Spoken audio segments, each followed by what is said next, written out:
So, welcome to another episode of Building the Future podcast, where we help young people succeed by exploring real careers, real stories, and real lessons from leaders shaping our communities. Today we are joined here with Royce Johns, who has taken an unexpected path to business ownership. We'll talk about how a singer-songwriter became the owner of a thriving excavation company and the lessons he's learned along the way. Thank you for joining us today, Royce. Let's dive straight in here. First question. Tell us the story of how you got started in the excavation and dirt business and what drew you to this industry. Well, I bought a mini excavator and then I called Dave Whitaker and I'm like, what do I do with this mini excavator? And he said, call this guy I know, named Elisha. And then I called Elisha and he says, what kind of equipment you got? First line. And I'm like, look, dude, I'm not looking to get into a swinging contest with you here. I just got a mini hoe and I'm looking to do some stuff. And then he asked me more questions, and that's why we're here right now. So, all right. So why did you get a mini hoe? Did you have a project in mind, or you're just like, you know what? I think everybody really in their life needs a mini hoe, and I don't have one. I built my own house in 2023, and I had a Kubota KX. It's like the 25 horse, 7,000 pound hoe, and I really enjoyed the way that machine made me feel. I don't know how to explain it, but I've been running like hand and foot controls my whole life, and I've never had an excavator, and I bought one because I had to do a bunch of work on a property I was working to build. And then I got done with the house and I sold it, played music for a while, a couple years.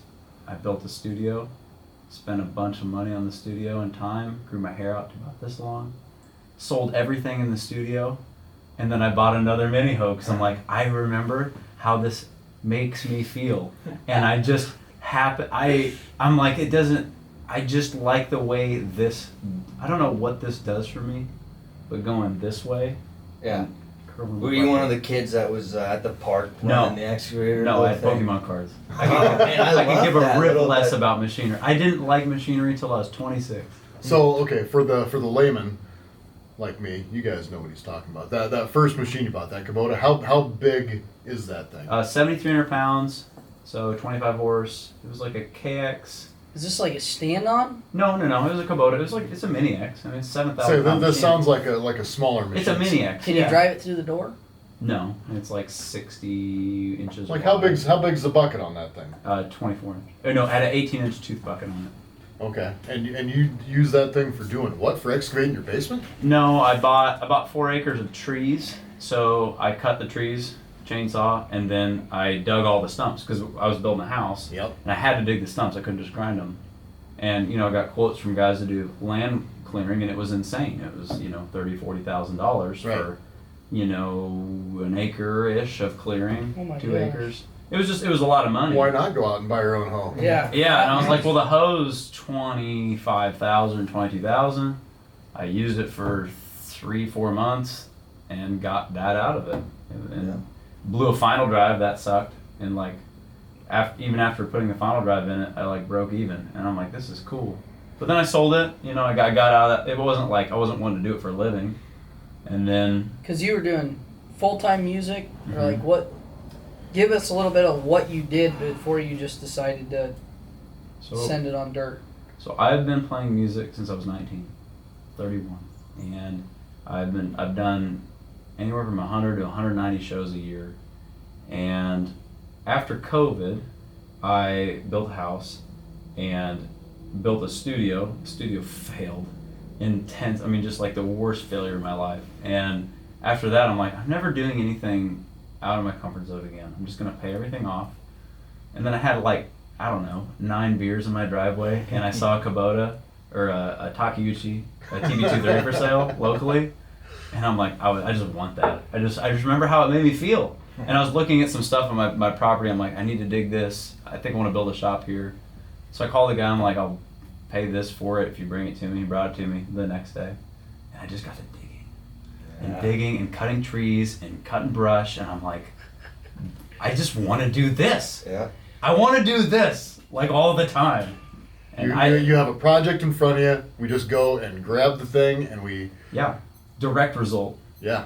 Not like, hey, we're going to talk about this, and 2 months later something happens. It's when you dig, it's like it's therapeutic. It's like you see what's happening, and it's like anytime you've ever done anything with a shovel, you're like, this would take 50 people a day, and it's hard to like. I appreciate what this thing is doing for me. I always make fun of Elijah because he loves his dirt work, and I always say he loves eating the dirt. I just can't prove it.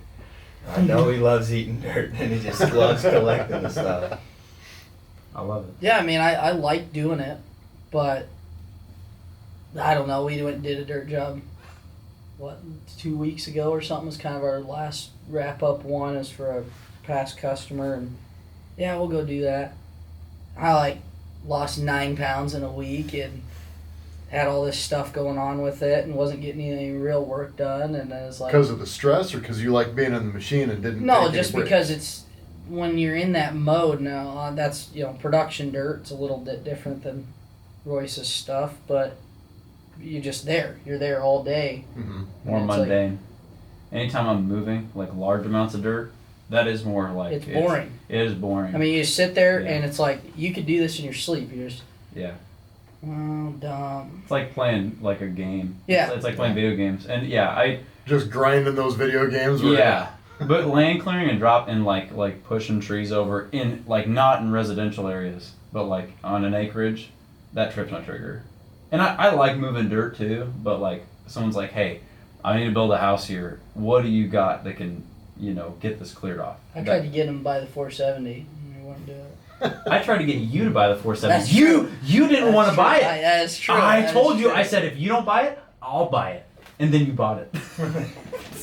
I had that conversation with you I had the phone on the hood of my truck, and I was like, if you don't buy this machine for $65,000, I'm gonna buy it. And I said, Elisha, I don't even know what it is, but I like the stock price for what this machine can do. It's 112,000 pounds. Which we went and used And it. then there were 3 of you out there trying to figure out how to get the weights off the back of the thing, and Yeah, that was us. Yeah. yeah, I got that phone call. That was Yeah, that wasn't too fun. And then we figured out that I was legal to 156,000 pounds. We had the truck trailer do it, and we took it apart twice and never took it apart again. Yikes. Yep. That's too much. Oh well, Well, it took us legally 6 you have to if you could take it apart in less than 8 hours. Yeah, officer, the wiring on that's gonna take more than 8 hours. Sorry. Wasn't that what you guys ran into? I mean, we're all watching YouTube videos on how to take the weights off of the back of a 470. Well, No, one. There's like No, you one tried- guy in Arkansas like, this is how I think you should do it. No, you tried. I tried you looking did on research. YouTube. I called the dealership. Nothing. Nothing. No. I don't know. The guy that used to own it. No, they called- never took it apart. Yeah, they never took it Oh, yeah. apart. They never taken it apart. Nobody once. knew, so it was just trial and error. Was it the I hope it doesn't land hydraulic? on This bolt doesn't. Yeah. Was it the hydraulic and the counterweight that was a problem? I remember you told me about that. No, You're there's like, 2 pins. oh. Specific size pins.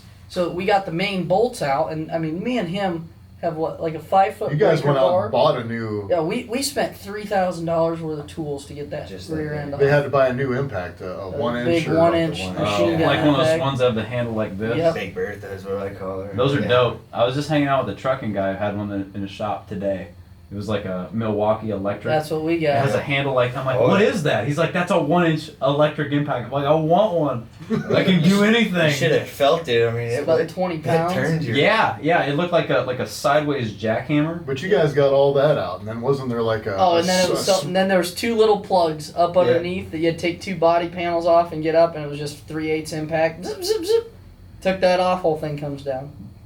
12,000 or 20,000 pound counterweight. I think it's 18,000 pounds. Jeez. Don't let it land on your No. foot. Yeah. That's so heavy, dude. It's such a slick machine, though. I mean, you can set it down right. It cantilevers. It's not vertical drop, so you can set it down on the trailer. You back the machine up to the curb, set the trailer next to it, lower it onto the trailer, go to where you're going, haul the machine, bring it up, and hook it and pick it back up. Yeah, off you it. didn't need to use the machine to move the weights onto the trailer because the machine without the weights. Oh. It worked. Yeah. It just we can't. We did the first time. That's We how swung we put it it on the the first trailer. But it's a learning experience. It costs Right. $65,000 to see if we can get Yeah. this thing It was done. all muddy that day too. Oh, that was- Yeah. So you go out, you buy yourself a Mini. We're doing this thing. Well, it was. Did you actually have a project? Yeah, Just yeah. around the house. Well, I had a plot. I wanted to build like a 40 by 40 just for kind of kicks and giggles. I like every year when I get caught up, I like got to do something stupid. Every year, no, it's like it's not a joke. It's every like 12 to 18 months, I kind of get caught up on like what I think I need to pay off and do, and then I just get to thinking, I'm like, I need to build something, or I need to go like I need to get out of my comfort zone, and I've done that every year of my life since I was 19, you know, and like it's always been a property. It's always been like I got to buy this house and redo it, or I got to redo this house, or I got to buy this property and clear it and build something, every year since 2017, and it's I guess it's almost 10 years now. It's like every year something comes up that like I don't need to do this. I'm already working 40 hours a week doing something else. But everybody I know that's ever done anything in their lives, every time they're like, I'm comfortable, something comes up, and it's never good timing. It's never good timing. No. Ever, never, ever, never, ever does the best stock come for sale when you have money in the bank. Never. 100%. Never. But It's a risk. and I'm not like, dude, I'm not a gambler. I'm not like a major lotto ticket buyer. But it's like just work a little harder, you know, and embrace that feeling of like not knowing what I'm doing. Gets me up at 4 a.m. Well, it's Whenever- gambling on yourself. There. Right. Yeah. Yeah, it's a little. And you can at least control the outcome versus a parlay. Hopefully. Trying to hit You 10 can't. yards. No, Yeah. unless you build a $300,000 studio in Elkhart, Iowa, depending on independent musicians to help fund it. That is an outcome you cannot beat. Yeah. Yeah, don't do that. Don't You do can that. bet on the idea, and I mean I'll I've done just- that too. You bet on the idea doesn't pan out, and it's you put all the work in, you do everything. I mean, look, we built entire software products. We've done all kinds of stuff. On that side, we've done dirt projects. It's like we're gonna harvest extra material here to sell it, and it doesn't sell. Yeah. Every other pile we have sells, but this one won't. You know, just different stuff like that. No matter what, there's always risk. But yes, it's very rarely convenient. It never is. But you're right. I mean, when you, like you said, when you invest in yourself, and you know what you've got in the tank, right? I know that I've got the drive, I've got the motivation. The rest, I think I can figure out. Whether it's Well, that's you like know, learn- 85% of it, right I there. mean, It's exactly. driving So motivation. if you know you've got those things and are willing to bet on yourself that I am going to complete this task, you know, maybe you got to phone a friend because I don't know how to get the weights off the back end Yeah. of this excavator. Yeah. But we are going to finish this thing, and you guys were out there till like 2 a.m. getting this thing done, right? I mean, it was probably muddy. right. It was muddy. It It was. was a full day, like a full it 8 was- hours. it was- 8 hours. But you guys knew you were going to do it. There was no, Yeah. We're not at going the end home, of coming it, back you tomorrow. knew that you were going to do whatever project you had your mindset on. I'll be out there with a shovel. Yeah. If it's me in that mini, I will do whatever it takes to justify what decision I've made. And it up until the point where it's just not feasible. Then he calls me to bring a real excavator over. So after that mini, what was your next? Okay, at that point you hadn't decided Yeah. you're going into business. No, I just bought it because I was clearing for like land. I'm like, and I got a deal on a mini. It's like, to me, machinery is like, it's no different from buying real estate or a stock. You buy it right, you're hedging your bets. Like if it blows up or whatever, but like if you buy it right, you don't blow it up, it's an asset. You know. As long as it's producing. I mean, we're getting into that where, okay, I've got $500,000 in iron sitting here. And it's really cool to have it in the yard, and it technically most people think of it as an asset, but it quit being an asset when we quit using it to move dirt. Yeah. Yep. So I mean, agree with if that. you're not using it, it got moved into the toy category, and Most people aren't paying cash for excavators or minis. But you're talking about this mini's like 19 grand. Right, Most right. guys have a boat or a stupid car costs more than that. 100%. I'm looking at it like I'm gonna use this thing for 3 months and I can't beat. It's a no-brainer. But then I got back in it as a 28-year-old man with a recently failed business, and I'm just like, I miss what this makes me feel like. As simple as that. There's no math or business decision behind it. Like what I'm doing makes sense in this moment, and I want to continue doing that. So I'm like, okay, well, if I really want to pursue it, I need a skid. Because really, skid and mini are that's it. It's that's like, your entry levels. Yeah, that's how you get in. there you go. And it's like, okay, if I have that, okay, then I gotta buy a truck. So I buy a truck, and I gotta buy a trailer. The trailer is really the entry level because like a lot of guys have a truck and a lot of guys have a skid. A lot of guys don't have a mini truck, skid, and trailer. Now you're in business. And it's Right, like, now you can move it. then you got to buy insurance, and that is a kicker because it's like that's the mafia, and they dictate you doing business, and they dictate how you will do business and when. So What do you mean by that? so insurance, commercial insurance. It's not like homeowners where everybody owns a home. It's an easy blanket product. Obviously, I mean you can shop it. Commercial insurance, they have a credit score on you, so like you got to do right. And you got to have an operation that makes sense. You can get declined insurance if you're dumb and you do dumb things and create claims and steal money and do not smart stuff. You can't get insurance, then you can't get jobs. Well, So- and the other side of that is depending on what you're doing, they can deny claims, whatever, because it's like, well, you weren't technically covered to do that. Correct. So like, That's what, and Yeah, I I'm mean, that's- not. I haven't ran into that yet, but I'm incredibly paranoid because I do a lot of little things. Like I'll grind a stump out in the country. Am I insured for stump grinding and tree removal? No. right. but- I am inland marine, earth moving. But am I gonna go grind a stump for my neighbor out in the country where I know there's no risk to me besides my machinery? Absolutely. Right, but if something happens, you hit a gas line or you hit someone's fiber cable or something. If I hit a gas line in a 40 with a tree in the middle of that 40, I'll take that risk. Well, You have to mitigate your you've done stuff outside your policy. At that point, you are taking that risk because insurance is not covering you. I know, right? but this is off the The books. larger risk is if you don't take the business, because if you're a new business and you need to pay off your stuff and pay your policy, Sure. and you don't take that $3,000 to go do something that you know isn't going to be a problem. Yeah, if you're in town digging stumps and doing stuff, that's the risk. Well, but I mean- I got into it for being underinsured on when I wrecked.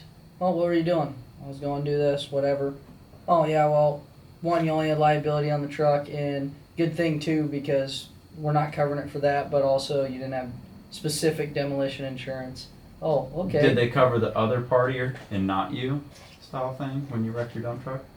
There was no other party. It was just me Okay. wrecking stuff. That's good. Yeah. If you killed somebody, they might not have. You know. Who knows? But then, I mean, we've had jobs. We dug a pond over in Maxwell. We called locates. We did everything. Some guy, well, we're like, what is the deal? This helicopter's gone by like 4 times.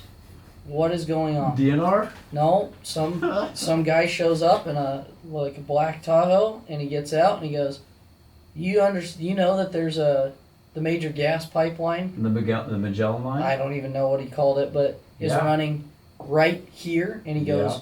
like 18 feet past where we had been digging the end of our. And it's like never got located. We called in locates and everything, but it didn't matter how insured we were. If we would have hit that gas line, it would have won. It would Killed you. It would have blown the boom off the excavator with me in it, and also that would have put us under repair. The cost of them having to come out, dig out a section, cut, fix, whatever they need to do. You just have to collapse your But- LLC. yeah. That's all that would Yeah, happen. I mean, there and would if you're be- not willing to lose everything within that company, you shouldn't be in business. That's fair. I mean, that's why we separate and structure. So what back we to the insurance because a lot of kids that are listening to this Yes. thing are looking at maybe starting their own, right? Yeah. So you're talking about you get insurance and you have to tell them what kind of projects you're doing or they're telling you what kind of projects you're doing. Yeah. Explain that. You declare what type of business you are engaging in. So whether we're going to be digging holes, Well, you but said the demo and digging holes. Excavation is different than grading. And grading is different from demo.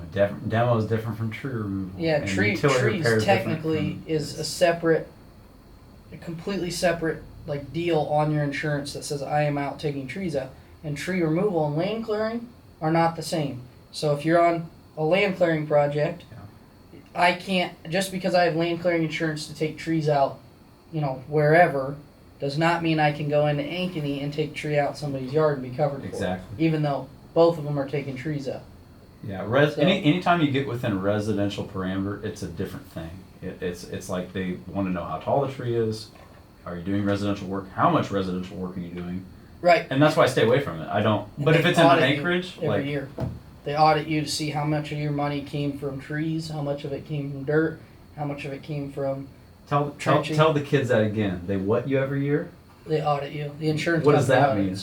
audits. It's basically they come in and they want you to line item out what your projects were, what income you had from each style of project. Show us all your invoices, and they better be detailed, not just work completed. And what happens if you fail that audit? You know, we've had it where we've gotten money back because we were insured for this much and we only did this percentage of trees, and so we got money back. We've had other times they go, hey man, you know, you did this much in trees and you didn't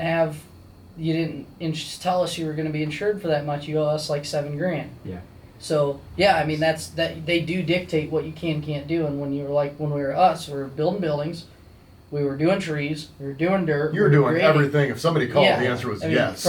Yes, exactly. Yeah. And that's almost just as dangerous as being specialized with a lot of really nice tools, because like you can get in a pickle, but also at the same time you gotta judge the risk. Like if a landowner with 500 acres in XYZ Iowa, where there's no structures around, wants me to knock trees, it's between me and that excavator at that point, and I'm willing to take that risk. I don't care. I know what that machine's gonna do. Fine. Like I'm not but if it's in town and it's leaning towards the house, I'm not touching it. Right. It's That's not just worth the it. risk. Yeah. I don't have the insurance for it, because if it goes towards that house, it'll ruin my business. So the insurance is covering the liability of you making a mistake, damaging property. Is it also covering your machines? Are you guys? No, it's separate, and there's all three of those things you just lined out are separate. Your machines are on just like your car insurance, right? You pay separate on every machine.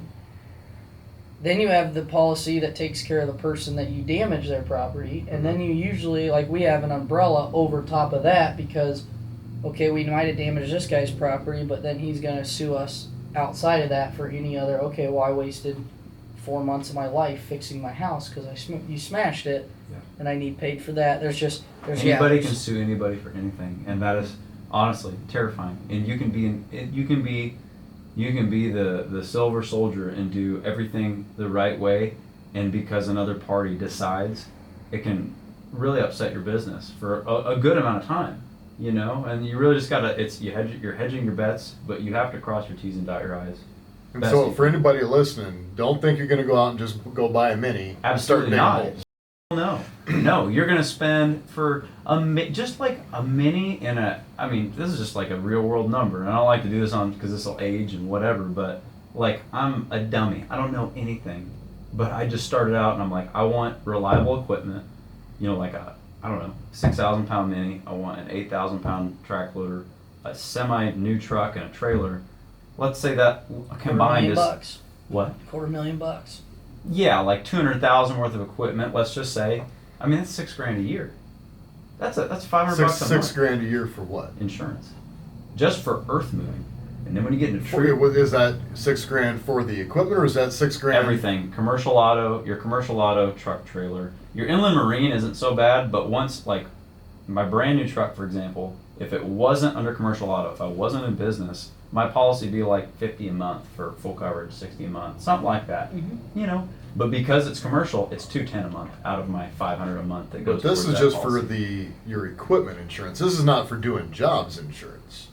It's all. To me, it's all the same. I pay it's commercial insurance. It's inland marine for stuff that I am doing, and yes, no, that is loss on the equipment. So if to me, the most important thing is transporting the equipment, and if it gets stolen, because I don't leave equipment on site 99% of the time. It's in my garage at the end of the day. But that insurance was just for the equipment. Well, hey. Now we got to have our actual liability insurance. Then you have $1 million umbrella, not umbrella, but $1 million liability on like things that can happen. Right. Yeah. But you can eat $1 million so quick. so fast. So fast. Depends on where you work, like gas line, fiber cables, any of that. Oh yeah. But that's a full in scenario. If somebody. But that's so rare though for small guys. Like Most guys aren't buying all that stuff. No, I'm saying like the worst case scenario is sure. rare like that, and I'm not saying it doesn't happen, but I don't know anybody personally that they were digging a gas line, or they were digging someone's yard and they did a locate. They hit a gas line that wasn't located, and then they got sued and lost everything they've ever worked for. I've never heard of that happening. It's because they usually shoot themselves.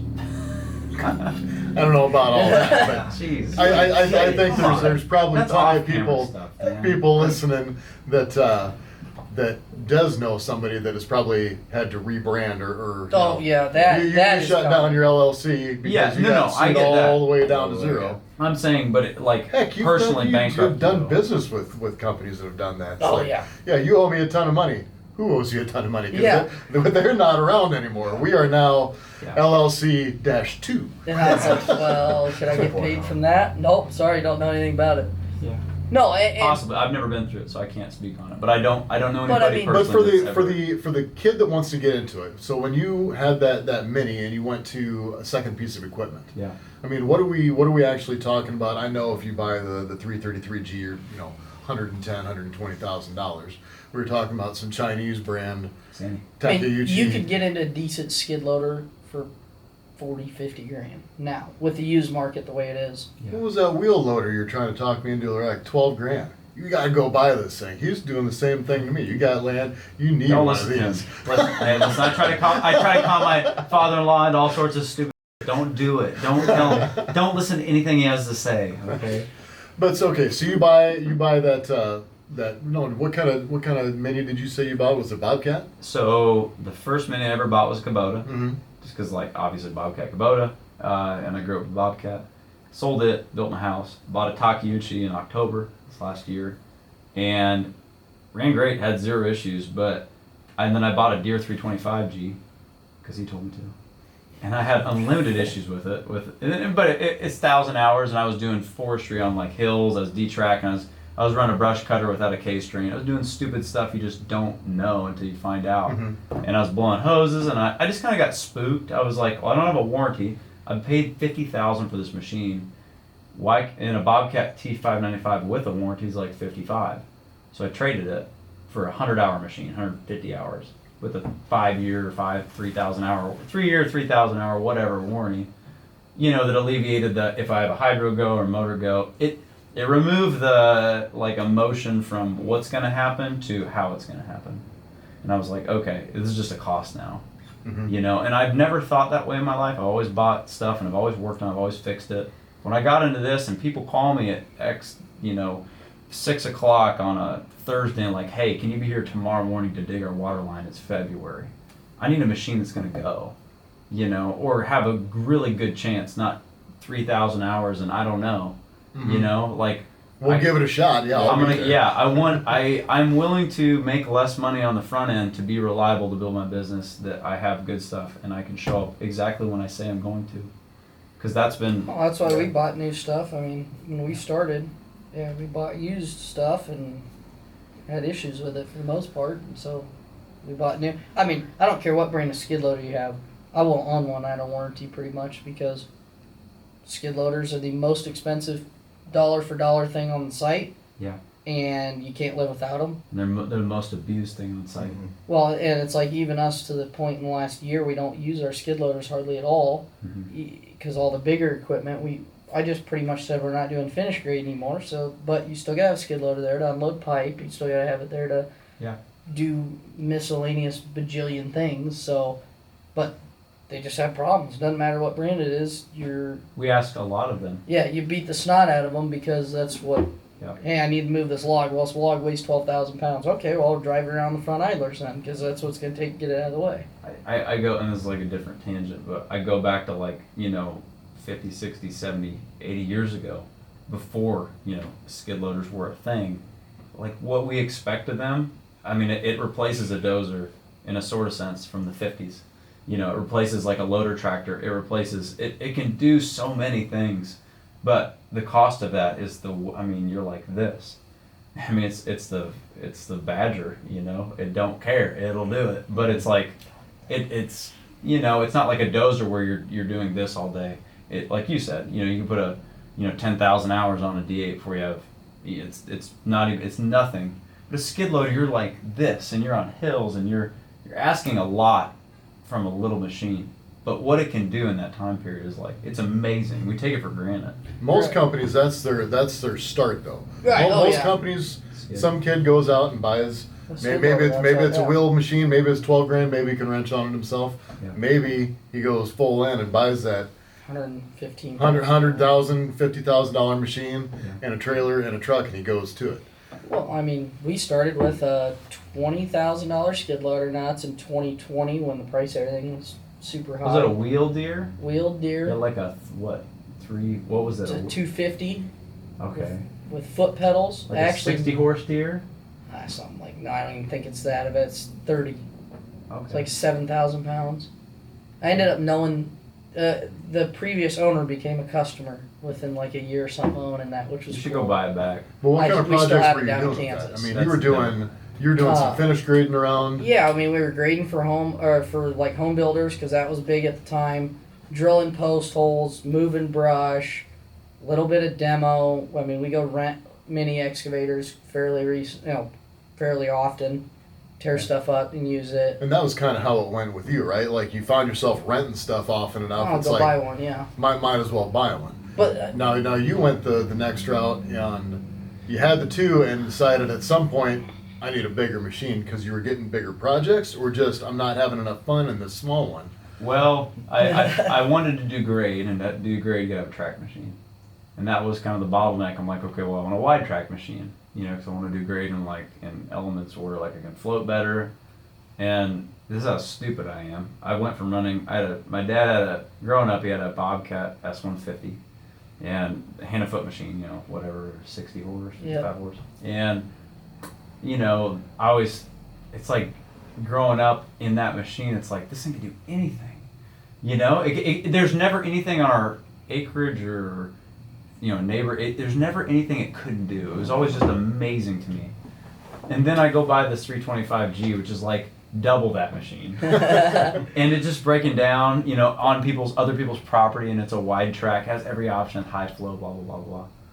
And I was like, God, they're just all falling apart. It doesn't matter, But it was track machine for sure.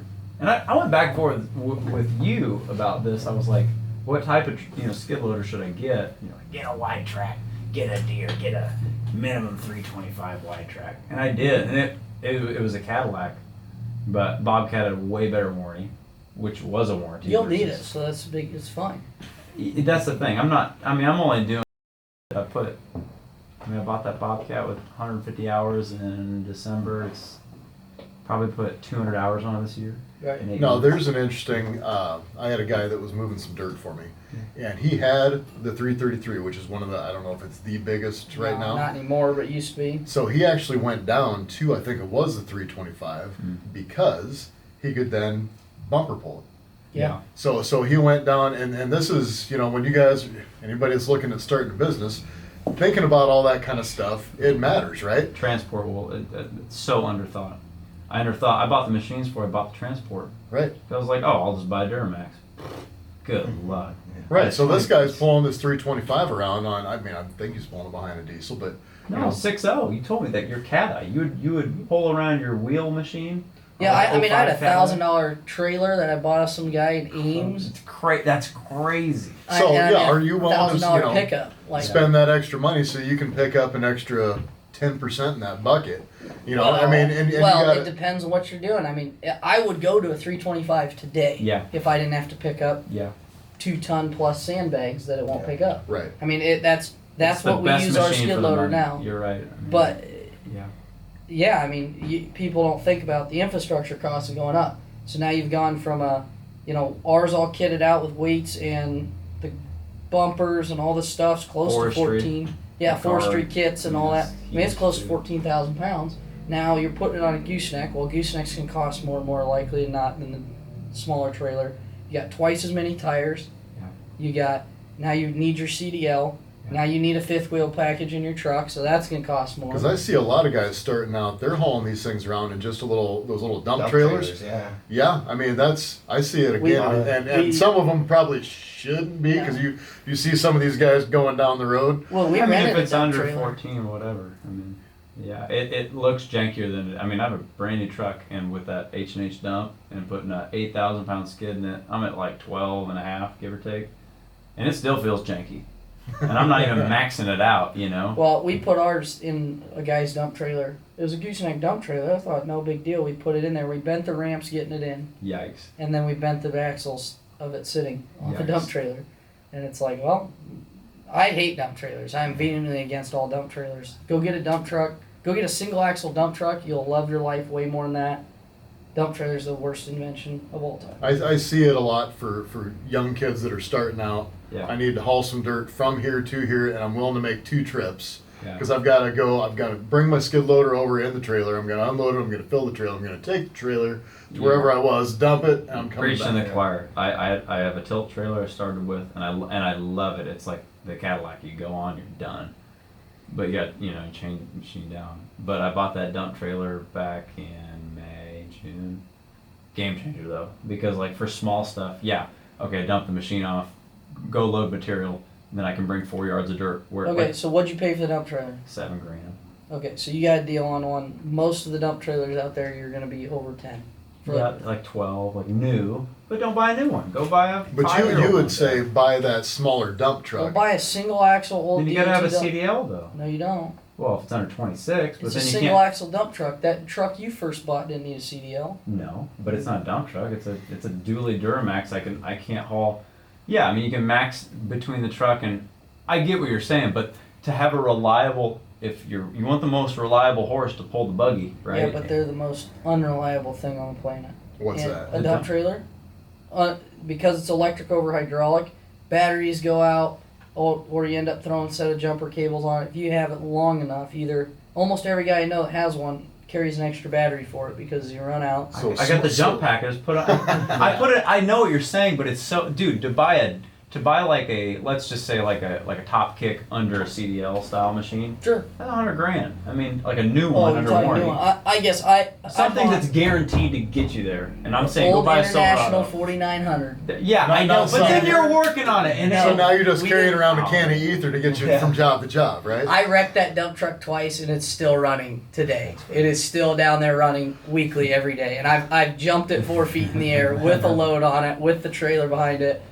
They don't get worked on. That truck gave us 0 issues. Was that a DOT truck? Yep. play some intermission music. I gotta make a deposit. Hold tight. I get what you're saying about the dump truck thing, but Well, like it's a single axle dump truck or even a tandem. Go get your CDL. It's not that difficult. I mean, it takes math. It takes math. It does take math to figure out if you need a CDL or not, but No, you go take your CDL test, get it, go buy a we're talking about a whole different dump world truck? now.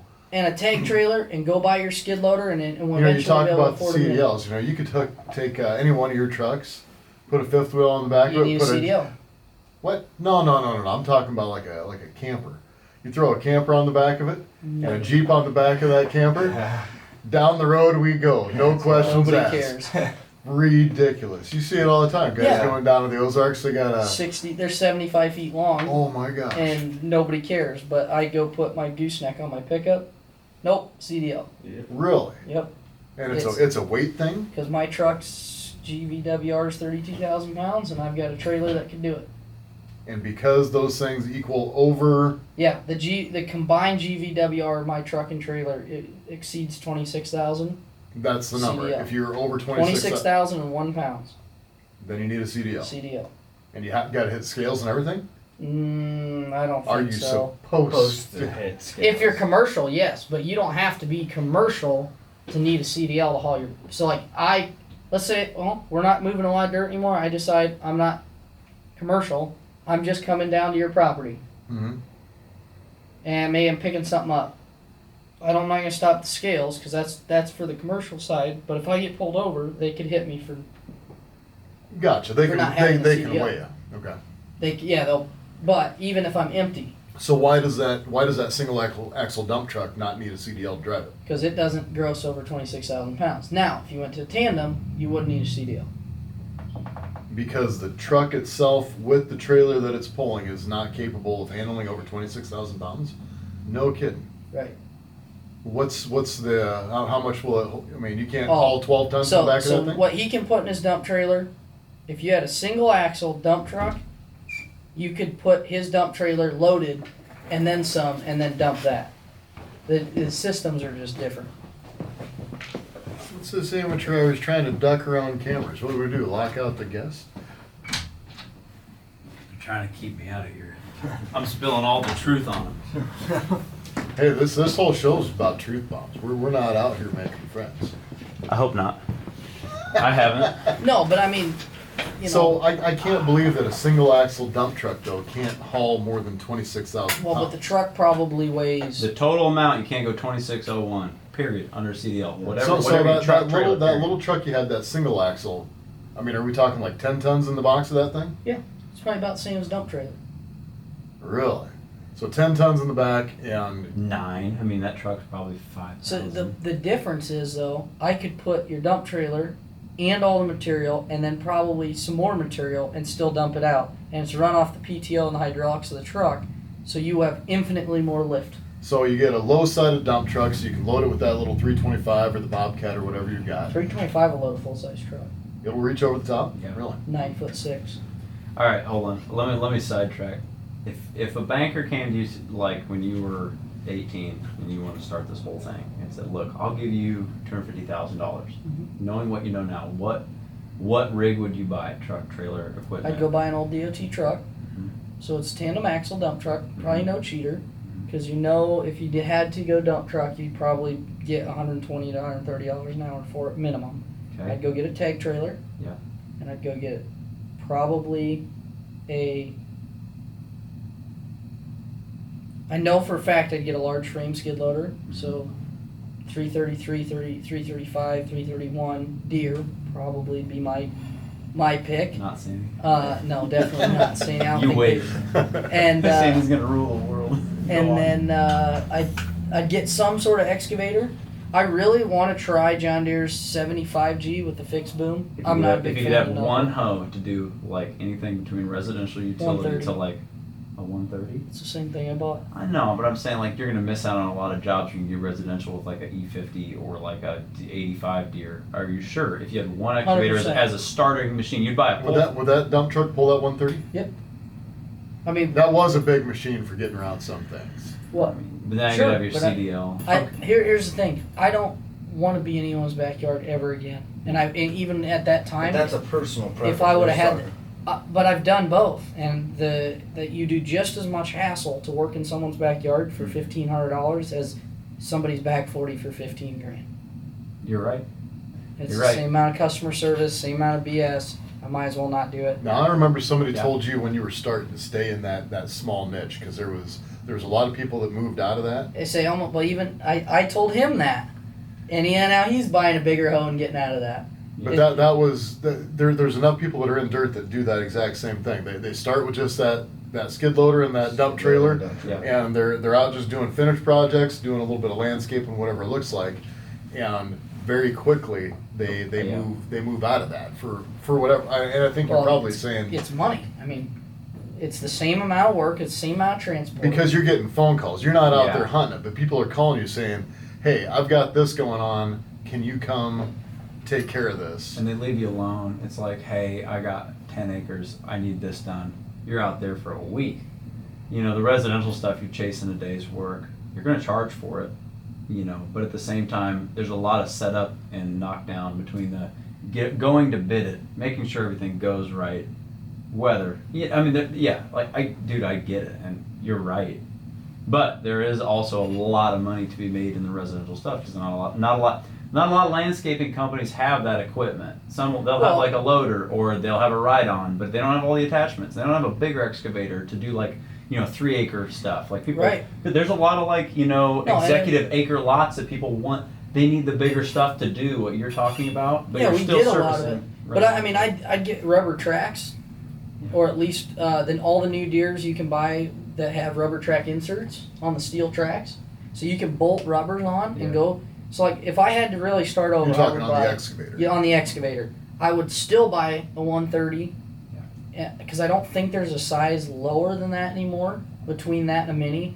Well, it's that to a 90, and a 90 is 19,000 pounds. Right, and it's like you're not getting much done with that. So Yeah. I'd buy a Still a 130 great hoe. I mean, like, but not the tag same. trailer, skid loader, large frame skid loader, and some you, sort of. You DOT think somebody dump truck. starting out is going to drop $250,000 on a let's go try this? The exact reason that I got Oh, into yeah. it is because the only other guys that could start competing with me tomorrow is guys that have already made money doing something else. Yeah. Because you have to have credit, You have to have, so like we Yeah. built from $1,000 trailer and $1,000 pickup and a $20,000. I think the skid loader actually wasn't. I think the grapple was $5,000. I think all my other attachments ended up being like 10, 15,000. So I bet the skid loader was probably $10,000. I don't remember, but 10 or 15 grand maybe. That's a steal for a skid. And It did it.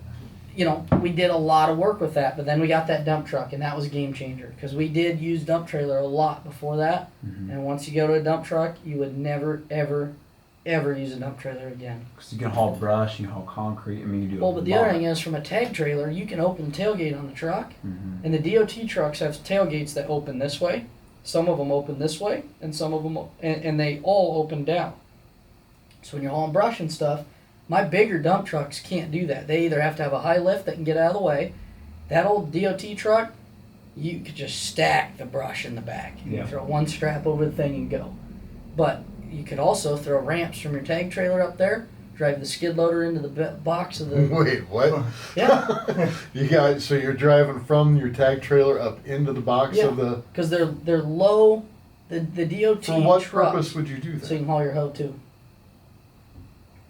Oh, so you've got the skid Take loader the in the whole back thing. of the truck, and you've got the hoe on the trailer. Mm-hmm. Yo, I saw a this video still where a doesn't guy sound put like his little entry mini level. excavator. There's No, I mean, you said if I was to start over again, if I was if I told somebody to get into it, I'd say go get a loan for $250,000 and go get that, and then don't buy the nice pickup, because now your pickup is to go do the bid, and everything else is handled by a dump truck.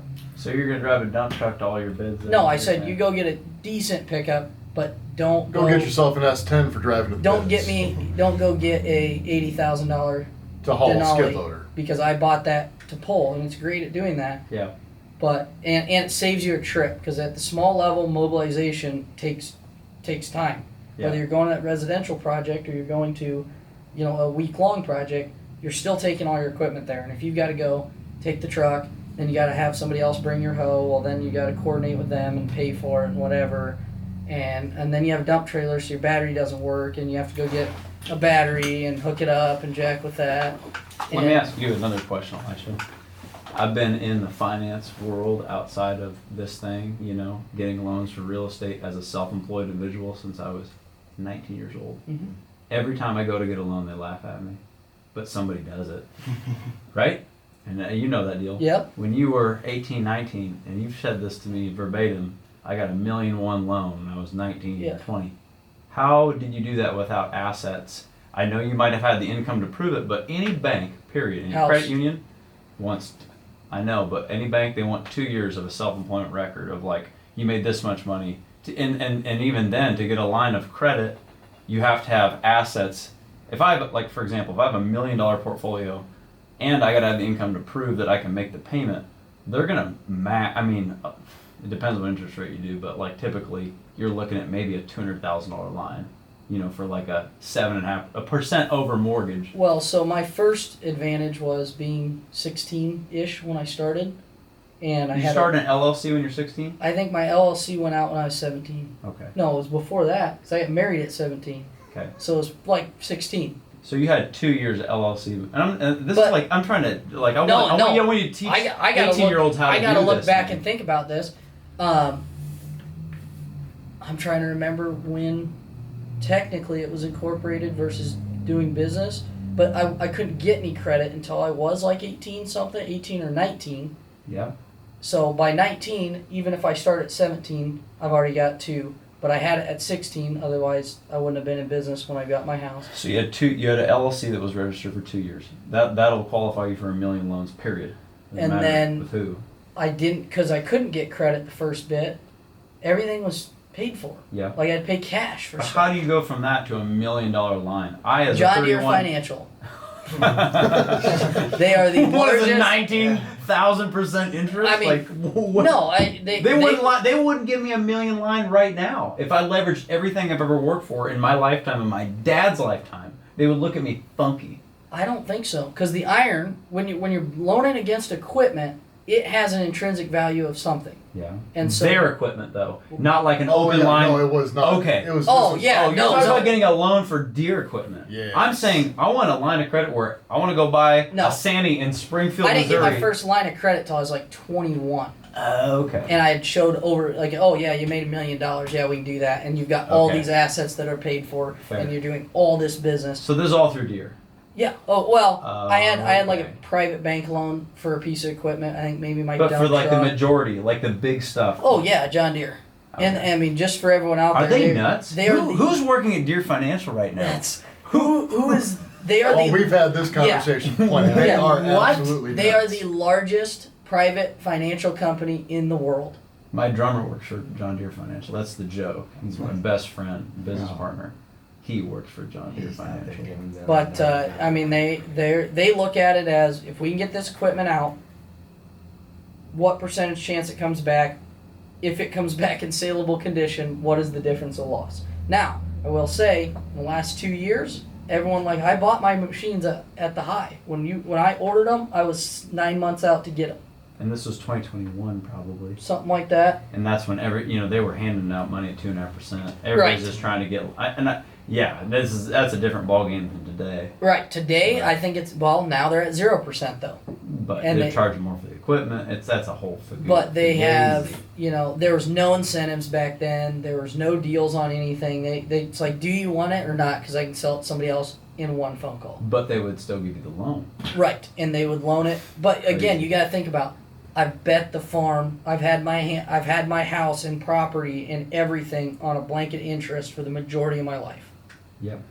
And most people aren't willing to do that. And What do you mean bought. blanket like a balloon? What do you No, mean? so it's a blanket. I was explaining this to him the other day. Blanket interest at the bank says everything that you own, including your primary residence, is up for grabs if you don't pay this loan.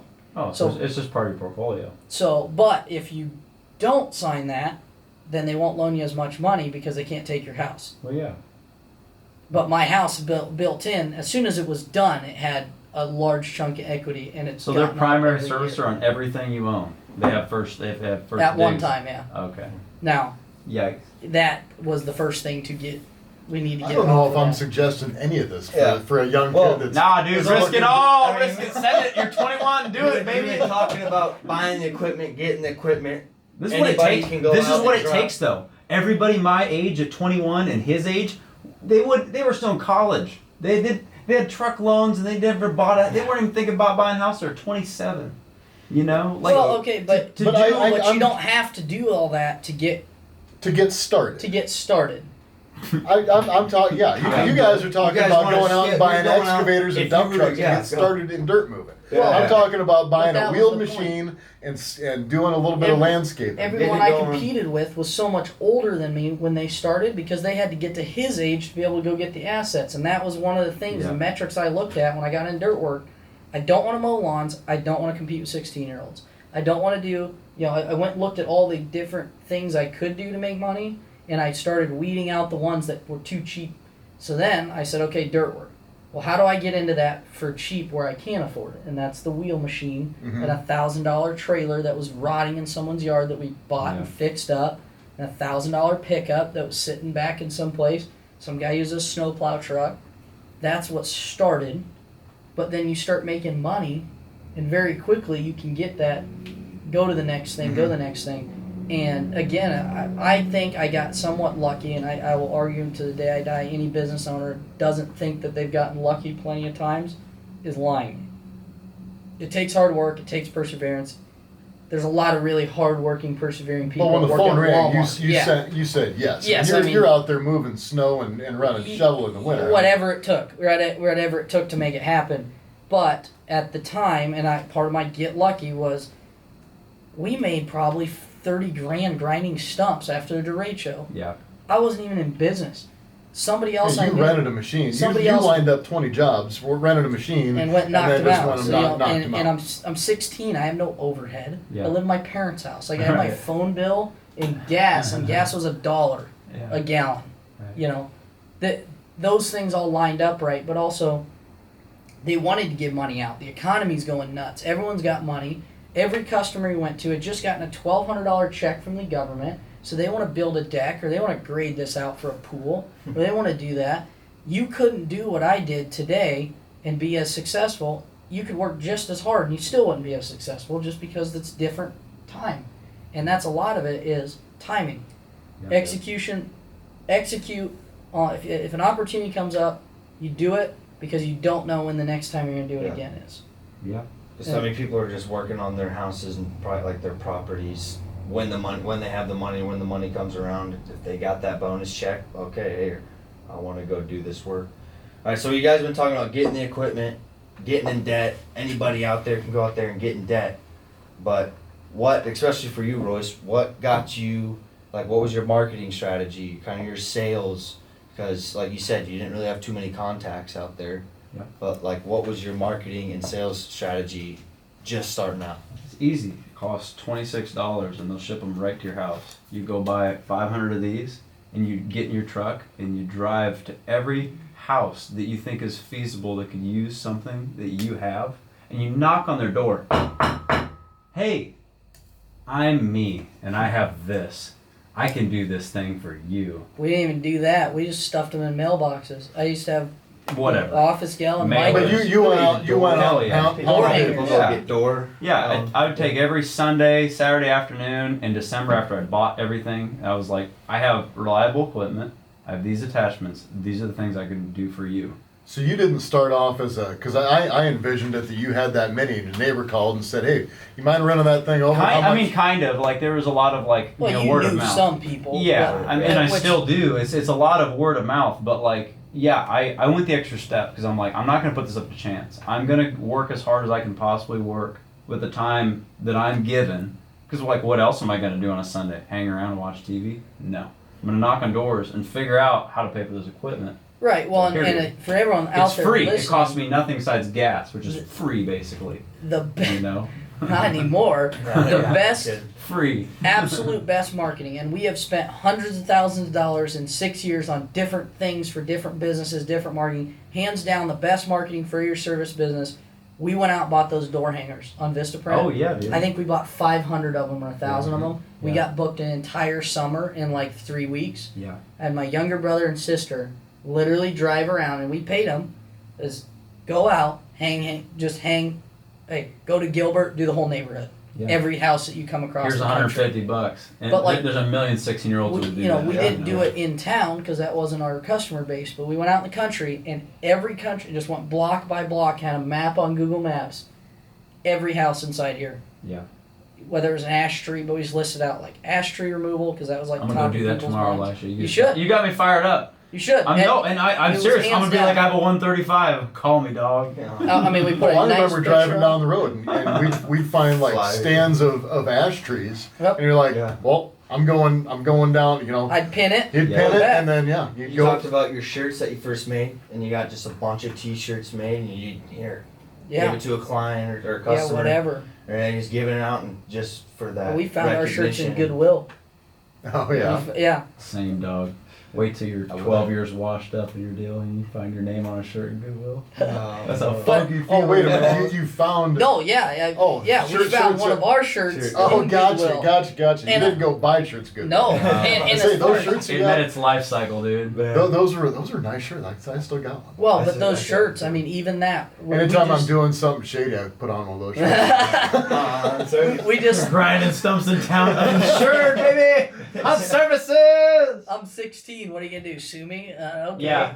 Like- Exactly. And that's like- the other thing. It's like, exactly. Who is going to hate on the 16-year-old kid trying to do something? Well, and not only that, but besides the internet. when Yeah. you talked about waiting till you get older or not. You're 20 years old. Go sue me. I remember thinking about that sometimes. Like, well, you're gonna get nothing. Yeah, if I got to start all over, I'm out Well, 20 grand. Yeah, what a tragedy. I guess I'll go Shit. start over. Now, it's like now I play my cards a little close to the chest. I make sure everything's insured right or I don't do it. Like all those things. I've got a lot more to lose today than I did 6 years ago. All right, so Royce, you're out there pounding pavement, handing out cards, the phone starts ringing. Yep. And all of a sudden, were you expecting, what was the success rate out of that, right? I mean, like, was it, oh geez, I wasn't expecting, all these projects, or was it kind of a slow build? I try to set good expectation. You know, I didn't know what to expect, so I've never done it in this like realm. I'm like, well, maybe nobody calls, maybe everybody has somebody. No, like just out the probably 3 or 4 days, I knocked every neighbor's door within like a 2 acre 1-2 mile radius. You know, I got 8-9 jobs just from that with all the things I could do for them, and I mean, yeah, I'm a little shocked like. And then you get Google reviews, you get 30, 40. That's huge. I got 30 5-star reviews, and just because of that, like this summer, I've gotten a dozen organic. People calling, yep. Yep, from not because I'm like, how do you find my number? Like, oh, I just went to Google, I looked up dirt removal, dirt grading, whatever, like my tag words were strangers. And I'm like, that's amazing. I didn't pay for ads. That's right, awesome. No, the reviews were huge. We used to go after them, and eventually get to the point where it's like, I don't ask for them anymore. Yeah. But like 50, I think about after 50. Yeah. I don't know if it really matters, but no. like that initial, like you did that many good things. Because you look at someone's Google reviews and they're horrible. It's like, or they've got 2. Are we talking to the guy that's got 2 people? One's his mom and one's his neighbor. I mean, huge companies have like Wendell has 2, and he's huge. Yeah, but he doesn't do. I know. He doesn't care. He works for the I government. know, but that's not an accurate reflection on his business at all, which is kind of deceiving. And I'm a nobody doing nothing. Right. Reviews, But people are calling me. We farmed them, dude. We farmed them back when we first got started. And I got a bunch of people like my age were hating on it. I was like, I'll give anyone $5 to go leave a review. Yeah. Businesses. I'm still in high school. Yeah. Right. Yeah. Give you $5 to go leave a review. Had a couple people hate on it, but it's like, well, that ended up getting me way more money than $5 it cost. Now, at the time, it seemed like a great idea. You look back, bunch of 16-year-olds giving you $5, but most people don't look into it past that. Well, it's Google. Like, what am I going to click on someone's review and then Google their name and see who it is? If it's a big project, I will. If I'm calling like concrete or foundation or whatever, I want to see pictures and actual. If it's just like a bunch of people testimony from wherever, friggin' Turkey, just 8,000 5-star reviews and somebody I've never heard of. Well, yeah, sure. But for to grind your stump in your front yard, exactly. To take your pavers out and get rid of them, no. Keep us on track. What else? Yes. Well, what? I'm getting too far. He's already got his hard hat hat on. Here, I think it's hard hats on for the for our top 3 questions. I've been hard hatted on the whole time, buddy. Right here, buddy. So I think we probably already know how you're going to answer this, but the first question we ask anybody is, would you recommend going into a trade school, going to an apprenticeship, or doing on-the-job training? Or just go to college and not do any of that. Now, I mean, so coming from what we've been talking about today, this is specific to what you're doing. Yeah. What would you recommend somebody do? Well, if you're smart, you'd be an engineer. You just go stamp prints all day and go make $100,000 to $5 million a year, stamping structural or whatever, but then your building falls. Yeah, well, they don't care. They don't care. They stamp it and they walk away. But they're the ones liable. Well, kind of, not really. Yeah, the firm is. The firm is, and the insurance company is. Good luck. You're gonna sue an engineering company if your idea. No, well, yeah, good luck. Exactly. Yeah, construction is just a litigation. If you litigation. No, I don't sue the engineer. My insurance company sues the engineer. Yeah, exactly. Because that LVL that you said would carry that load failed. Yeah, good luck, and you'll be tied up in court for however.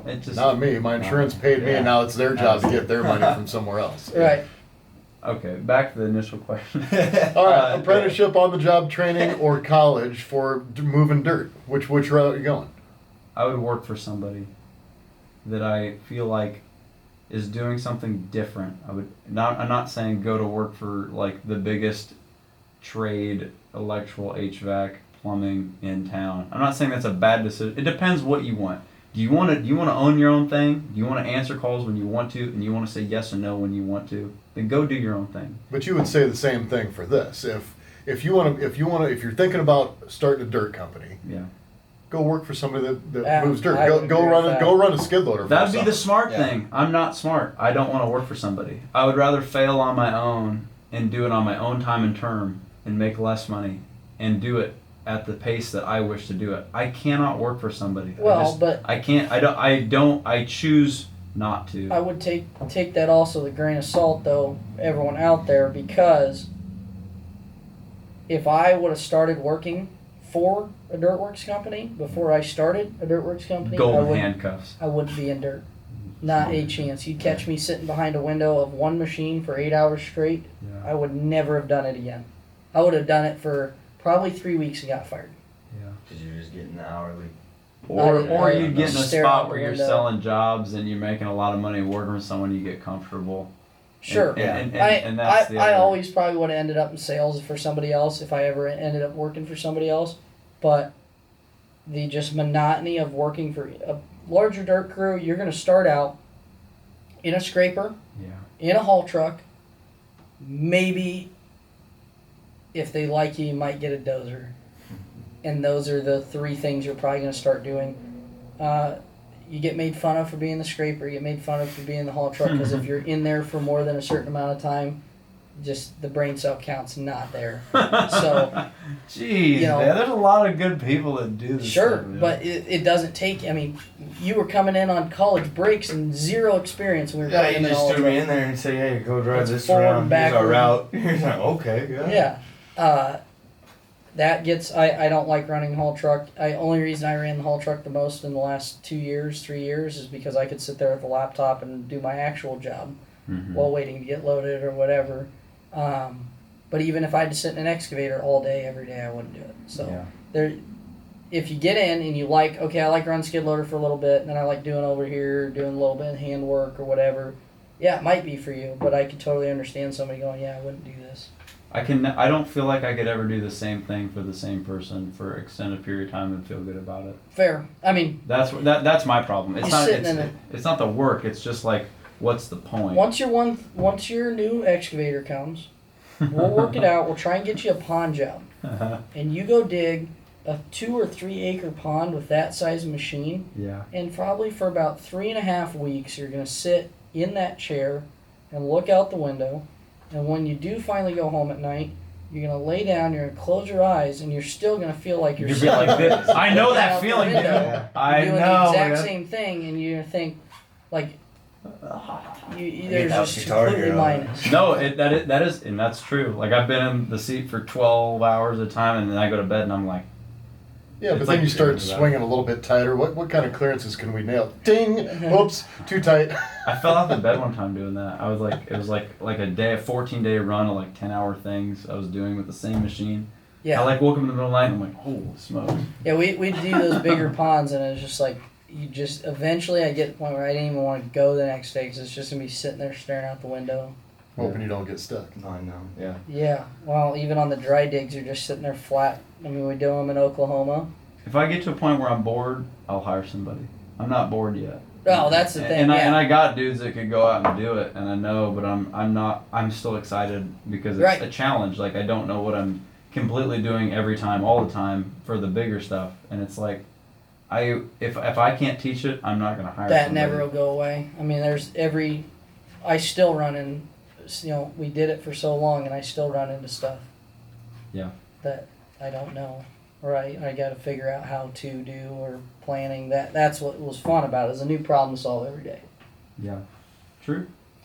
What can somebody that's like getting into this, what do you think that they'd clear? So they're gonna go out and they're gonna buy the $20,000 wheel machine. Dad was nice enough to bought them pickup in high school or something like that, Sure. and they've got to get a trailer. A little bit of insurance, whatever. What do you think a guy could come out with? 18, 19 years old.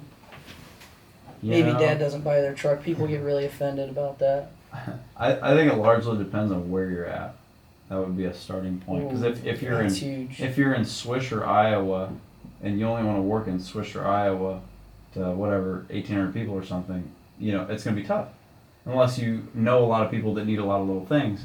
We're at a metro, and Waukee and Ankeny is just booming development-wise. Acreages are booming.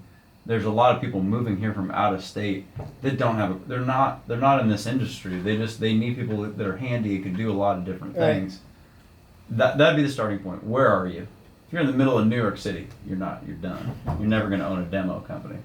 Good luck. But like, if you're out here, I feel like I'm lucky because I'm in a great spot. Like I'm out in the country, but I'm also close to one of the biggest, well-developing metros that a lot of people need a lot of things. Mm-hmm. So I can do things that are semi in town, but I mean, when you say clear, are you talking about What do you think? after like paying? Are you talking about after paying your equipment down and like the equity in your company and like what am I going to take home and go to the Bahamas with? Make your payments. Yeah. Not try and pay it down excessive. You're on a 4-year note. You're on a 4-year note. Make your payments. Make your insurance. You pay for fuel. You do all that. What do you think? Nothing. I agree. Yeah, nothing. Seriously. Yeah, I think if you have everything on a 4-year note, and your payments are $3, $4, $5 a month for like I said, it depends what And equipment. we had paid off equipment, and our payments were still 20 to 25,000 every month, and then you got insurance. No way. You could go work at Hy-Vee for $20 an hour and make more money than being self-employed working 60 hours a week, unless you have a niche or you can buy equipment right and you have the work for it. But if you're just going into it with no experience, you don't know anybody, you're in a weird market, don't go get a job. If you're gold, I'm serious. If you're gold, this is great. no, this is the truth. This man. is why we're doing this. Yeah. All right. This is the truth. It's not a pipe dream. Everybody can't be an entrepreneur. Everybody can't make it. I did it because like I'm 31 years old. I still drive a $3,000 car. Out of principle. I bought it when I was 21 years old. I've owned 156 cars since then. From 14 years old to now. I've worked on and fixed and flipped and worked on everything in Don't between. you have like a $60,000 pickup sitting outside?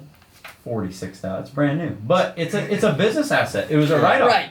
It was a write-off, man. I didn't want that, but I had a 20,000 mile Duramax that kept breaking, and it was like doesn't matter, and I fixed everything, but it still was just downtime and cost of ownership. Like I've done the math, and don't get me wrong, you can get a deal on something and you can get away with it. But I got to a point. I got 2 kids. I work like 6 jobs at the same time. I don't have time to have my Duramax have like anything go wrong with it, because if that's the machine that's pulling my stuff to the job I got to be at before I got to go to a gig at 8 p.m. in XYZ Iowa, I don't have time.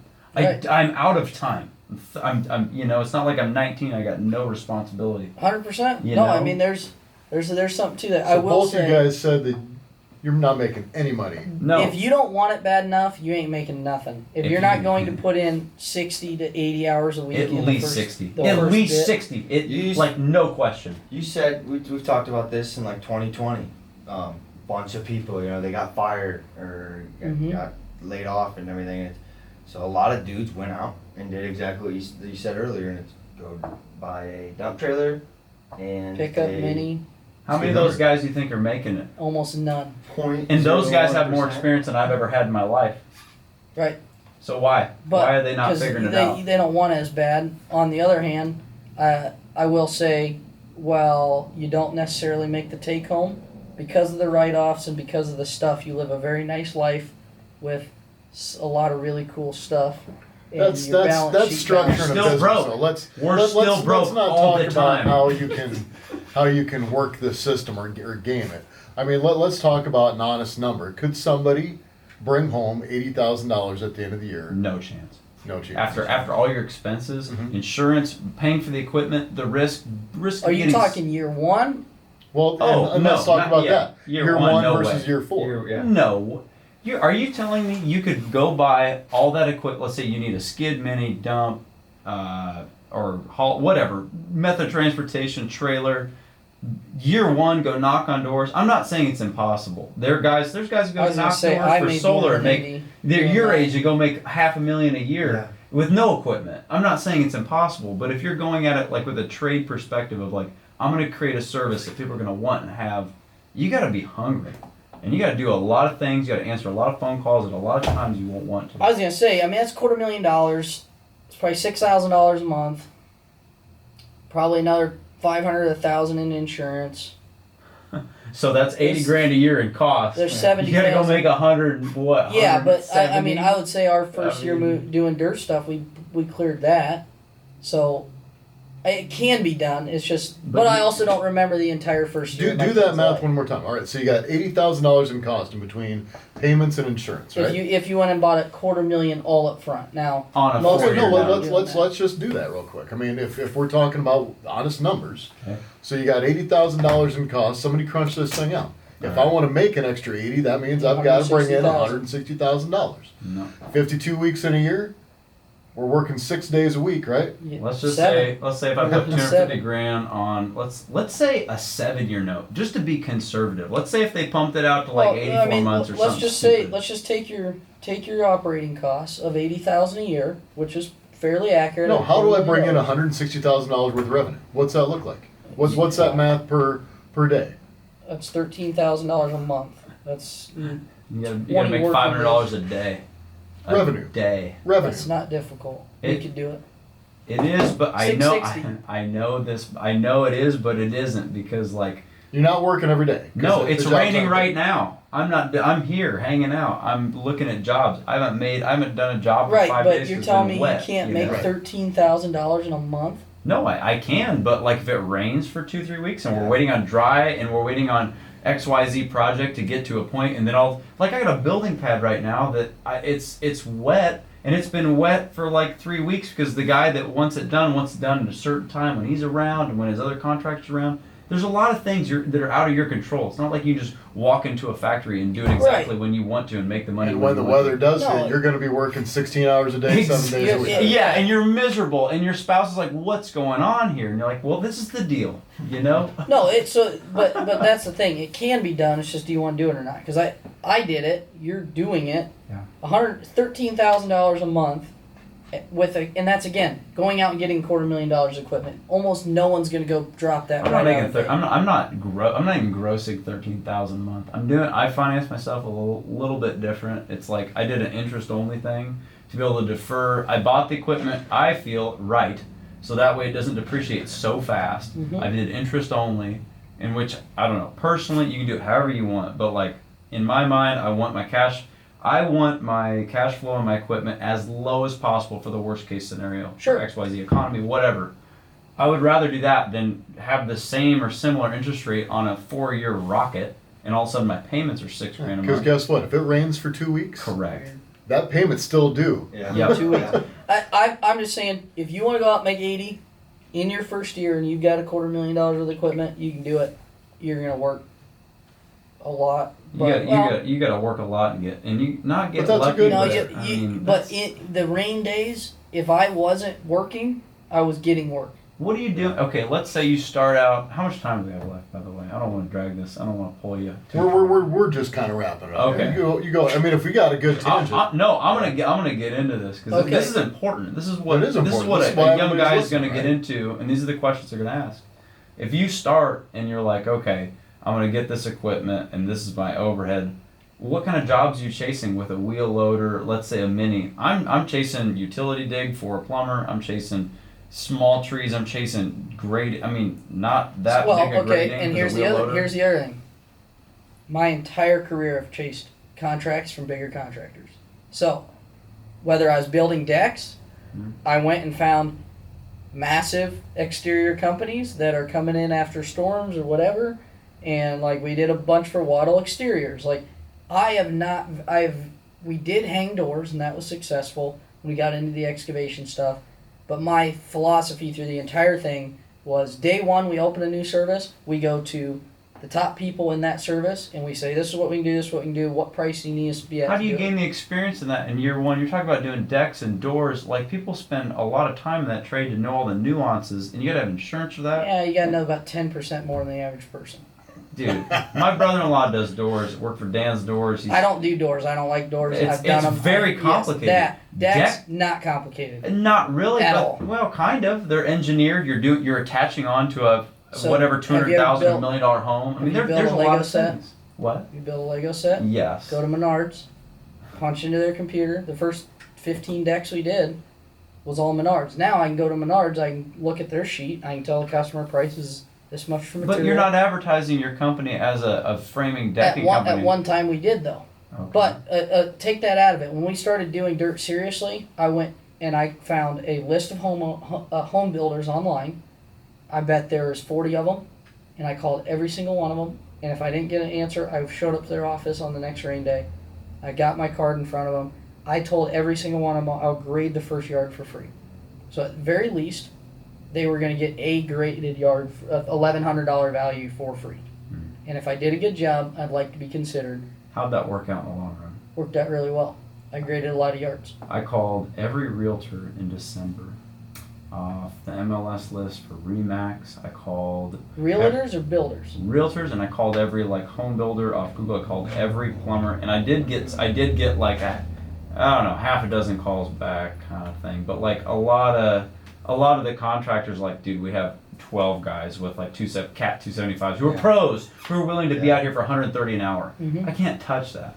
Right, and that's the other thing. That's what I I'm had a competing cheaper against. skid loader, Yeah. and I was working in a time that they were putting up however many freaking Oh, houses during a day. 20 and 21. Yes. See, that's a big. That's a huge difference. That's like saying I I bought did- real estate 2.5% and I won, and I get it. I No, did yeah, too. no, but I it mean- doesn't. It's like I do a whole street for 2 weeks, Yeah. and I Yeah, beat it. these guys were so behind. They didn't have anybody that could be in there. I mean, these houses were done and the Yeah. yards aren't graded yet. Yeah. And they were sold them. People Let's were say in trying to do it. 2026, if you were to start, that doesn't work that way right now. It- There's so many more guys with okay, equipment who are pros. Dirt No way. right now is absolutely in 2026 is a horrible business to be in. I lost a job 5 miles from our house for $1.26 a yard. Yeah. Diesel fuel costs you more than that. It's 5 miles from our shop. Yeah. A guy from Iowa City, 2 hours away, came and bid that. He doesn't care if he makes a dime. He wants to keep machines rolling. I don't, so we Yeah. don't do it. But that's the market you're competing in. Not a great time, but I just won't do it. part of deciding to get into business is looking at the market as it is today, not what it was in 2008, not what Right. it is in 2020, not what are you doing today? Yeah, I if had to you do it look again down today- the road and there's 15 guys pulling skid loaders on Yeah.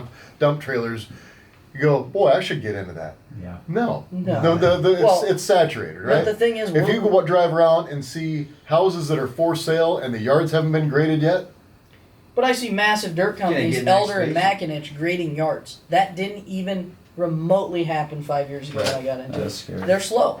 Get you, So they're sending a truck, a trailer, and a skid loader out to knock a yard out for a guy. I had a massive interstate company that all they do is road work. It's all I've ever seen them do. They just did my neighbor's building pad, quarter mile from my house. There's my favorite thing, and you've probably heard this, but if you haven't, you're gonna like it. It's when you start getting stock tips from the shoe shine boy you need to sell, and it's like it's a 20s expression, but it's true. It's like anytime it becomes general knowledge, like, oh, you should be doing this. You're It's behind. like, yeah, and like that, I've always kind of searched for the underdog opportunities, but honestly, I don't know what I'm doing. I don't really even claim to have an idea of what I think I Well- know what I'm doing, but I will work harder than anybody else. When push comes to shove, I'll be there 12 to 14 hours. I don't care. Hey, I'll take time off when it makes sense, but like, I think if the question is, do you go to a trade school? Do you go to college? Should I start a business? You can do whatever. If you're willing to be mean and do things that other people are willing to not do, and you're willing to be poor, I'm willing to be poor. I'm willing to lose everything tomorrow, and I will live in an $800 apartment with my family if that's what it takes To win, yeah. to I mean, win. that's yes, but the people, mentality. a lot of people will not do that. I know, and a lot of my friends and even family, it's like I'd ask them like, would you be willing, to do? I'll go to work for $15 an hour in today's economy if that's what it took to do whatever. If that was my last option, I don't care. Some people are like, I just quit. I'm just not going to do that. Yeah, I'm not. I mean, I hung Christmas lights. Yeah, I don't care. I don't. Cleaned out gutters. It didn't matter that I had a couple $100,000 worth of equipment. If that's what it was going to take, build the deck, whatever it was. Yeah. I mean, if I had to do it today, I really would go and get into government right away. Because for the most government part, contract. yeah, for the most part, you're going to get paid. It might take a while, whatever. See, that's crazy to me because I look at that and I think it's super competitive. I'm like, I don't know what I'm doing. There's a lot of guys that know what they're doing, but you showed me on that. I remember that interface and I'm like, these guys don't know what they're doing. Well, yeah, you remember we looked at a couple God. jobs with you, and Yeah. you're looking at people bidding it, and they're just throwing numbers out there. Yeah, the spread was crazy for those Yeah, it was like those a Oxbows. $700,000 spread on a project. And it's like, But that's scary to me because I don't know, like, if I was Right. the old pro and I'm looking at Craigslist, I know every deal, like, and if it makes or doesn't make sense. If I was an old pro in dirt work or contracting and I saw this government contract, like, oh, that bid's BS, this guy doesn't actually have it, I would know the game. But I'm looking at it as, that information means nothing to me. True. Now, AI gets you a lot closer now, but I mean, we had a guy we lost a bid to for some land clearing, and we ended up going The tree deal. The trees. Yeah. He was a startup young kid, had a bucket truck, and he bid a 40-acre clearing job. Oh, He dude. didn't even own a skid loader. I remember this. You drove me past it. And I said, okay, well, I looked his company up. I looked up on Facebook. I find out he has no equipment. So I just called him after the bid, and I said, hey, we came in second or third. I mean, he beat us. He beat the brakes off of us for price. I mean, we couldn't even done it for that. So I said, I'll flop all the trees for you. Like 10 grand. No, too much, blah, blah, blah. And just talked to him for like an hour, and I was like, hey, this is the equipment you're going to need. Oh, I've got a neighbor that he's got a little excavator, and I got this other dude that can get me when we can go rent a skid. And I'm sitting here going, that excavator's going to not touch any. He didn't Those want to were get, huge. Those he didn't want to get his cottonwood pickup deals. dirty, so he didn't drive the site. I drove and drawn the site before we went to it because it's not my first rodeo. Like 60-inch cottonwood. Those things were Easily. Massive, I mean, there was a massive. hole when I was done that I could park my pickup in the bottom of. One of the root ball holes, I could have parked the truck in the bottom and covered it up. Yeah, I remember that. I remember driving past and you were explaining to me, and I was like laughing. So- my jaw hurt from how hard I was laughing. I'm like, this is. See, but that scares me though. But he I then wouldn't called touch us it for back that. and said, yeah, go ahead and flop them all. We had a day. We're a lot bigger than he is. We had a day and a half in dropping everything, piling up. I've gone past there recently, and there's still a lot of trees laying. I don't know what happened to him. I'm So half he tempted to paid call- you before he got paid from the government contract. that was my only condition. I'm not paid when paid. I'm paid when I'm done. Oh wow! And he Or- still hasn't finished. No. I should call him. I got the hoe now. Yeah. You don't want any part of that. Dude, that was such a tangled mess when we left, and it's probably a tangled mess I'll just now. call the county and be like, let's cut our losses and I'll finish it.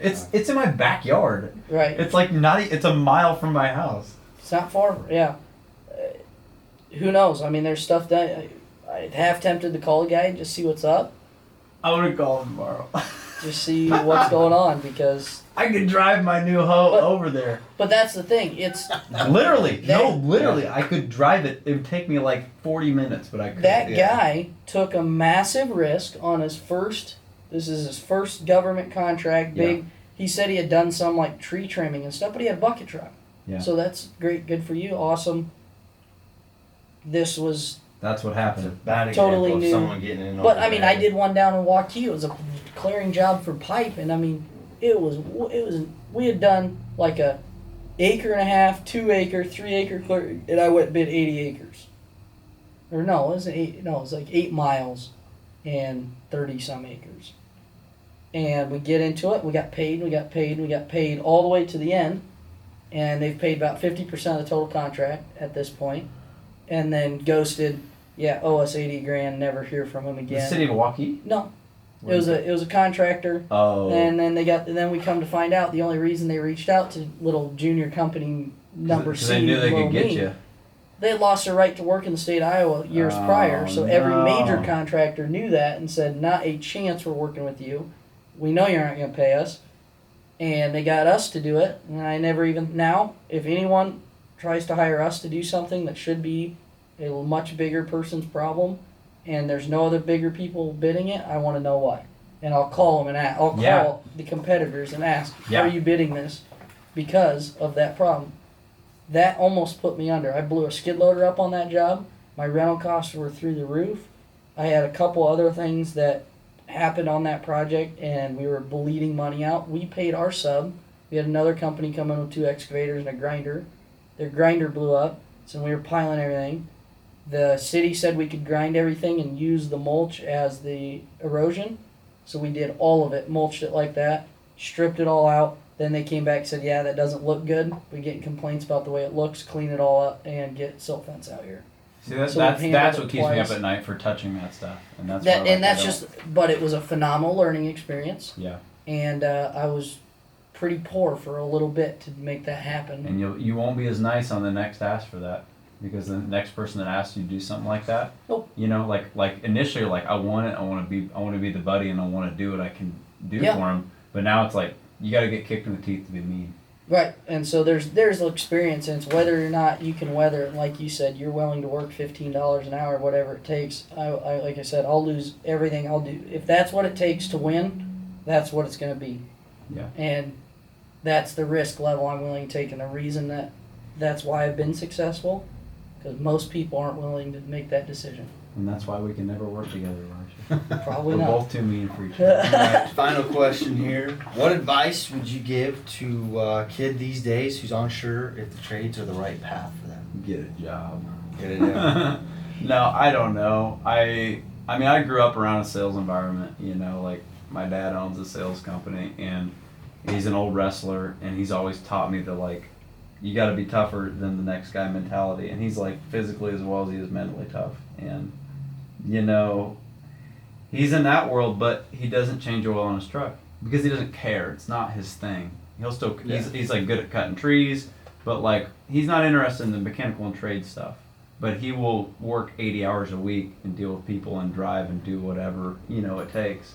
So I don't know. Every person's very different, and it's hard to like say, yeah, you could just go be it makes total sense to be a journeyman electrician. You can go make $65,000 or $80,000 a year. Go buy a house, and this is the exact math equation for your success over 30 years. Well, there's a lot of factors in that. There's sanity to start, you know. Well, it's if you're not interested into it, you're just gonna you can go wake nuts up every day and hate your job. Yeah.